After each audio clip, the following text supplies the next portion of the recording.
Hello friends, welcome back to my channel. কেমন আছেন সবাই? আশা করি সবাই ভালো আছেন, আমিও ভালো আছি। তো আজকে এসে পড়লাম কুলের আচারের রেসিপি নিয়ে। তো এই আচারটা খেতে কিন্তু খুবই টেস্টি লাগে, টক ঝাল মিষ্টি। তো চলুন এই আচারটা কীভাবে বানালাম সেটাই শেয়ার করব। তো এই আচারটা আমি বানাইনি, বানিয়েছিলাম আমার মা। তো সেটাই শেয়ার করছি, দেখুন কি ইয়াম্মি লাগছে, টেস্টি টেস্টি একদম মজাদার আচার। তো এটা কিভাবে বানালাম, খুবই একদম ইজিভাবে বানানো হয়েছে। দেখুন, শুধু গুড় আর এখানে বড়ইগুলোকে ধুয়ে নেওয়া হয়েছে, ধুয়ে পরিষ্কার করে নিয়েছি। এখন গুড়গুলোকে কেটে নিচ্ছে মা। কেটে নিয়ে এবার গুড়গুলোকে কিছু সময় ভিজিয়ে রাখবে। ভিজিয়ে রাখার কারণ হলো গুড়ের মধ্যে অনেক সময় বালু বালু থাকে, তো ভিজিয়ে রাখলে নিচে জলের মধ্যে বালুগুলো পড়ে যাবে আর গুড়টা একদম ক্লিন থাকবে। না হলে কখন কখন কী হয়, আচারটা একটু বালু বালু লাগে। তো এই যে অল্প করে জল দিয়ে ভিজিয়েছে, তারপর আরেকটু জল দেবো। আর এখানে দেখুন বড়ইগুলো ধুয়ে নেওয়া হয়েছে। তো এই যে একটু জল দিয়ে ভিজিয়ে দিলাম, এটা গুড়েরই জল ছিল। তো আপনাদের বোঝার জন্য আমি জলটা উঠিয়ে আরেকবার ভিজিয়ে রাখলাম। তো এইটাকে ভিজিয়ে রাখা হচ্ছে। আর এই যে দেখুন, এখন গুড়টাকে ভালো করে মিশানো হচ্ছে। মিশিয়ে জলের মধ্যে রাখা হবে কিছু সময়, যতক্ষণ না গলে যায়। আর এদিকে দেখুন বড়ইয়ের যে বোটাগুলো থাকে সেগুলো ফেলে দেওয়া হচ্ছে। তো এগুলো ফেলে নিতে হবে, সবগুলো ফেলে নিয়ে তারপর বানাতে হবে। অল্প ফেলার পর অল্প করে দিতে লাগবে, টিপে দিতে লাগবে, বড়ইটাকে ফাটিয়ে দিতে লাগবে হাত দিয়ে। এভাবে করে ফাটিয়ে দিলে ভিতর অবধি বড়ির মধ্যে রসটা ঢুকবে আর খেতে খুব টেস্টি হবে। আর এটা কিন্তু বেশি উপকরণ লাগে না, কিন্তু খেতে খুবই টেস্টি হয়। তো মা যেভাবে বানায় সেটাই আমি শেয়ার করছি। অনেকে অনেকভাবে বানায়, অনেক রকম মশলা টশলাও দেয়। তো আমরা খুব সিম্পলভাবেই বানাই এটাকে, আর খেতে বেশ ভালো লাগে, আর ঘরের সবারই ভালো লাগে আমাদের। তো এই যে দেখুন, এখন ছেঁকে নেওয়া হচ্ছে। আরেকবার ছেঁকে নিতে হবে এই যেগুলো গুড় আছে।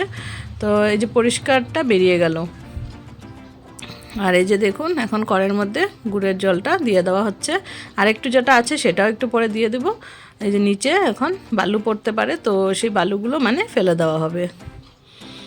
তো এটা তো উপর থেকে দেওয়া হয়েছে, তেমন একটা বালু পড়েনি, কিন্তু নিচের যে গুড়টা থাকে সেটার মধ্যে কিন্তু বেশ বালু বালু হয়ে থাকে। তো এটা চেক করে নিল। তো দেখুন, এবার কিছু সময় জাল হওয়ার পর বড়ইগুলো এটার মধ্যে দিয়ে দেওয়া হবে। তো জাল হচ্ছে, আর এই যে বড়ইগুলো এখানে রেডি হয়ে গেছে পুরোপুরি দেওয়ার জন্য। আর এখানে একটা মশলা লাগবে, শুকনো লঙ্কা আর মৌরি। এটাকে শুকনো খোলায় ভেজে তারপর গুঁড়ো করে নেওয়া হবে। তো এখন এটার মধ্যে একটু নুন দিয়ে দিল। নুন দেওয়ার পর এই যে দেখুন বড়ইগুলো দিয়ে দিচ্ছে। এটা যারা বানাননি কখনো, একবার প্লিজ বানিয়ে দেখবেন, খুব বেশি ইয়াম্মি হয়, খুব মজা লাগে খেতে। আর এই যে দেখুন, এবার মিক্স করে নিচ্ছে। তো এবার গুড়ের রসটা বড়ির ভিতরে ঢুকবে, কিছু সময় লাগবে। আর এদিকে মশলাটা করে নেবে এখন, মৌরি আর শুকনো লঙ্কা। মৌরি আর শুকনো লঙ্কাটা এইভাবে করে একটু শুকনো খোলায় ভেজে নিতে হবে। তো নাড়াচাড়া করে নিচ্ছে। মৌরিটা তো আগেই ভাজা হয়ে যাবে, আর শুকনো লঙ্কাটা আরেকবার দিয়ে একটু ভাজতে হবে। তো ঝালটা আমরা বুঝে দিয়েছি, বাচ্চা খাবে দেখে, তো এর জন্য একটু কম করে দিলাম। আপনারা যদি মনে হয় যে একটু ঝাল দেবেন, আপনারা একটু ঝাল অ্যাড করে নিতে পারেন, সেটাও ভালোই লাগবে। আর এই যে দেখুন, গুড়টা আস্তে আস্তে শুকিয়ে আসছে। আর এদিকে লঙ্কাটাও ফ্রাই হয়ে গেছে, একদম টেলে নেওয়া হয়েছে। তো এবার এটাকে কি করবে, এটার মধ্যে গুঁড়ো করে নিবে। এটাতে গুঁড়ো করলে একটু ইজি হয়, তো এর জন্য মা এটাতেই গুঁড়ো করে নিচ্ছে। এভাবে করে গুঁড়ো করে নেবে।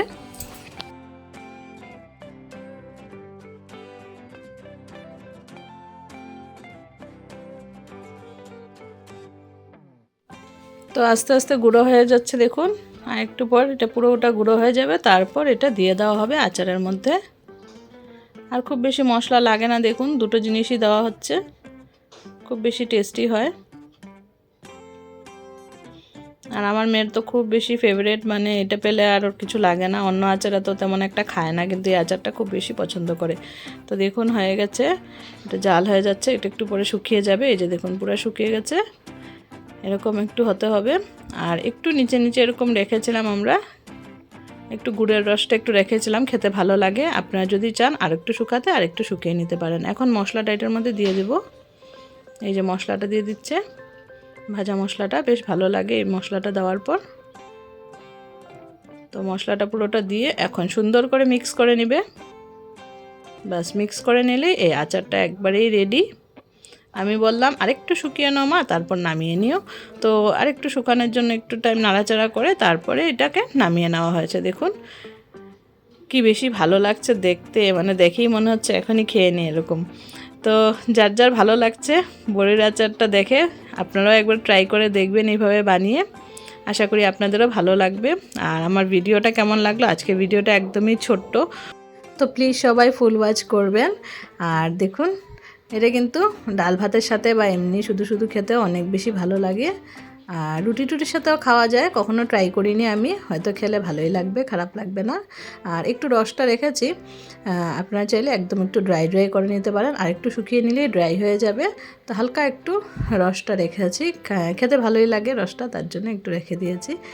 তো আজকের ভিডিওটা আপনাদের কেমন লাগলো, যদি ভালো লেগে থাকে তাহলে প্লিজ লাইক কমেন্ট শেয়ার করে দিবেন। আর যারা চ্যানেলে নতুন বন্ধু আছেন প্লিজ চ্যানেলটিকে সাবস্ক্রাইব করে বেল আইকনটা প্রেস করে রাখবেন, তাহলে আমার ভিডিওসের নোটিফিকেশন সবার প্রথম আপনাদের কাছে পৌঁছে যাবে। আজকের জন্য সবাইকে টাটা বাই বাই, সবাই ভালো থাকবেন, সুস্থ থাকবেন, আবার দেখা হচ্ছে নতুন কোনো ভিডিওর সাথে। টাটা।